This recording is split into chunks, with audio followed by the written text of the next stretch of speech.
Officer Daniel Carter prided himself on his years of service in the city's police department, believing he had seen it all. His second home, the precinct, was a place where he felt respected and in charge. The station was buzzing with the usual energy on a brisk Monday morning. Officers were talking, phones were ringing, and coffee was still in the air. Daniel, tall and broad-shouldered, wore his uniform with a sense of authority, his badge gleaming under the fluorescent lights. A new face showed up in the lobby that morning. A black man in his late 40s, wearing jeans and a plaid shirt, waiting patiently for help. Daniel, preoccupied with paperwork and a lingering frustration from a difficult call the night before, barely glanced at the man. When the man approached the front desk, Daniel's irritation flared. "Can I help you?" he asked, his tone clipped. The man smiled politely, introducing himself as Michael, and asked to speak with the precinct's captain. Daniel, assuming Michael was there to file a complaint or report a minor issue, responded curtly, "The captain's busy. You will need to wait." Michael nodded, undeterred, and took a seat. Daniel's impatience grew as time passed. He watched Michael from across the room, making assumptions based on his appearance and the fact that he didn't recognize him. Daniel snatched him up when Michael got back up, his voice slightly rising. "I told you, the captain's not available. What's so urgent?" Michael responded with, "I have an appointment," maintaining his composure. "I'm sure he'll see me." Daniel, feeling challenged, decided to assert his authority. "You can't just walk in here and demand to see the captain. There's a process." Daniel's increasing agitation was contrasted by Michael's calm nodding. Other officers in the room exchanged glances, sensing the tension but unsure how to intervene.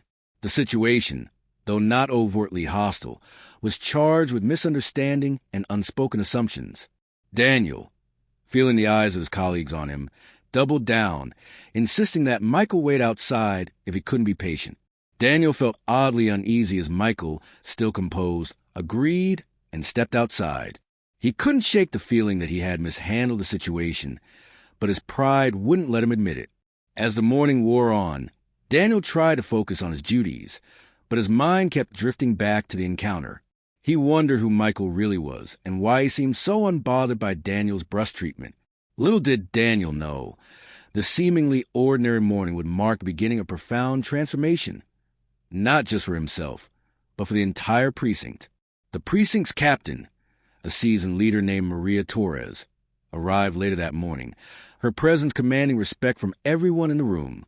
She was known for her fairness and her ability to defuse tense situations with a few well-chosen words. As she made her way to her office, she noticed Michael waiting outside, his posture relaxed but purposeful. "Good morning," she greeted him warmly. "You must be Michael. Please, come in." Daniel, watching from the window, felt a pang of curiosity. He hadn't expected the captain to greet Michael so personally. He tried to eavesdrop, but the office door closed softly behind them. Inside, Captain Torres and Michael spoke in low tones, occasionally laughing and agreeing with each other. After about 20 minutes, the door opened, and Captain Torres stepped out, her expression serious but satisfied. She called the officers to the briefing room, her voice carrying an unusual note of excitement. "Everyone, I'd like you to meet someone very important," she announced. When Michael entered, his calm presence filled the room.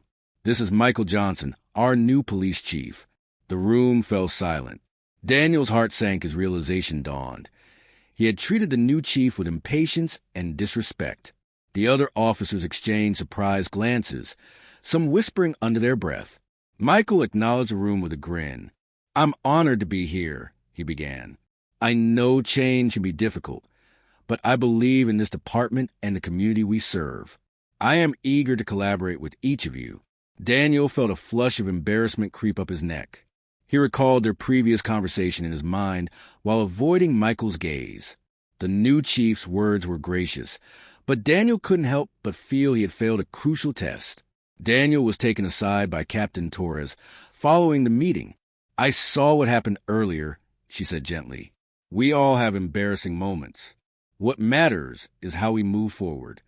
Daniel gave a nod, feeling guilty despite his gratitude for her understanding.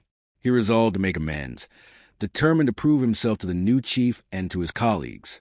Over the next few days, Michael made an effort to get to know each officer, listening to their concerns and sharing his vision for the department. His leadership style was collaborative and inclusive, encouraging open dialogue and mutual respect. Daniel watched as Michael earned the trust of the team, his humility and wisdom inspiring even the most skeptical officers. Slowly, Daniel began to see Michael not just as superior, but as a mentor, someone who led by example and challenged others to be their best selves. The precinct, once divided by old habits and unspoken biases, began to transform under Michael's guidance. Officers who had once been wary of change found themselves embracing new ideas and working together more effectively. Daniel, in particular, felt a renewed sense of purpose, motivated by Michael's belief in second chances and personal growth. The memory of their first encounter lingered, a reminder of the importance of humility and the power of redemption. As weeks passed, the precinct underwent a quiet but profound transformation. Michael's leadership style was unlike anything the officers had experienced before. He held regular meetings where everyone's voice was heard, regardless of rank or background. He set up outreach programs for the community and encouraged officers to form relationships with locals and businesses. Daniel, initially skeptical, found himself drawn to these initiatives. He volunteered for a mentorship program, working with at-risk youth in the neighborhood. Through these experiences, Daniel began to see the community in a new light, not as a collection of problems to be solved, but as a network of individuals with hopes, dreams, and struggles of their own. Michael's influence extended beyond the precinct walls. He attended community events, listened to concerns, and worked tirelessly to bridge the gap between law enforcement and the people they served. His approach was rooted in empathy and respect, qualities that resonated with both officers and civilians. Daniel, inspired by Michael's example, started to reflect on his own biases and assumptions. He realized that his initial treatment of Michael had been shaped by unconscious prejudices, habits of thought that he had never questioned before. Determined to change, Daniel sought out opportunities to learn and grow. He attended workshops on cultural competency, read books on leadership and social justice, and engaged in honest conversations with colleagues from diverse backgrounds.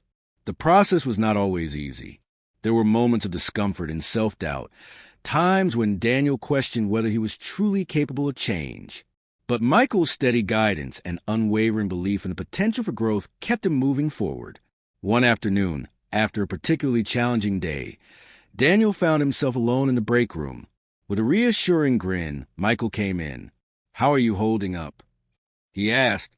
Daniel hesitated, then spoke honestly. "I've been reflecting a lot on our initial meeting.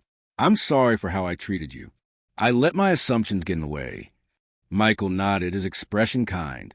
"Daniel, we all make mistakes. The only thing that matters is your willingness to learn from them."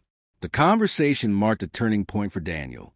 He felt a weight lift from his shoulders, replaced by a sense of hope and determination. From that day forward, he committed himself to being a better officer, a better colleague, and a better person. The precinct, once marked by division and mistrust, became a place of collaboration and mutual respect. Officers supported one another, shared ideas, and celebrated each other's successes. The shift began to be noticed by the community as well. Residents expressed appreciation for the department's renewed commitment to service and accountability. A department that was not defined by its previous mistakes, but rather by its capacity for growth and transformation was the realization of Michael's vision. Months turned into a year, and the precinct continued to thrive under Michael's leadership. The changes he had implemented became part of the department's culture, shaping the way officers approached their work and interacted with the community. Daniel, once known for his rigid adherence to protocol, became a champion of innovation and inclusivity. He served as a mentor to new hires, encouraging them to approach their work with compassion and humility while sharing his own journey. The department's reputation improved, and trust between law enforcement and the community reached new heights. Michael's impact extended far beyond the precinct. He was invited to speak at conferences and community forums, sharing his insights on leadership and the importance of building bridges across divides. His story of overcoming prejudice, embracing change, and leading with integrity inspired others to reflect on their own actions and strive for positive change. Daniel, reflecting on the past year, felt a deep sense of gratitude he had developed as a person as well as an officer. The lessons he had learned from Michael about humility, respect, and the power of redemption had transformed his life. He realized that true leadership was not about authority or control, but about inspiring others to be their best selves. The precinct, once a place of tension and misunderstanding, had become a beacon of hope and progress. Officers worked together as a team, united by a shared commitment to service and justice. Previously wary and distrustful, the community now views the department as a partner and ally. Michael's legacy was secure, not just in the policies he had implemented, but in the lives he had touched and the hearts he had changed. As Daniel looked around the precinct, he felt a sense of pride and purpose. He knew that the journey was far from over, and that there would always be challenges to face. But he also knew that, with leaders like Michael and a team committed to growth and transformation, anything was possible. The precinct's history was no longer defined by its errors, but rather by its adaptability and unwavering dedication to equality and justice. And as Daniel got ready to start a new day, he carried the lessons from the past with him and was determined to create a future that was marked by respect, compassion, and hope.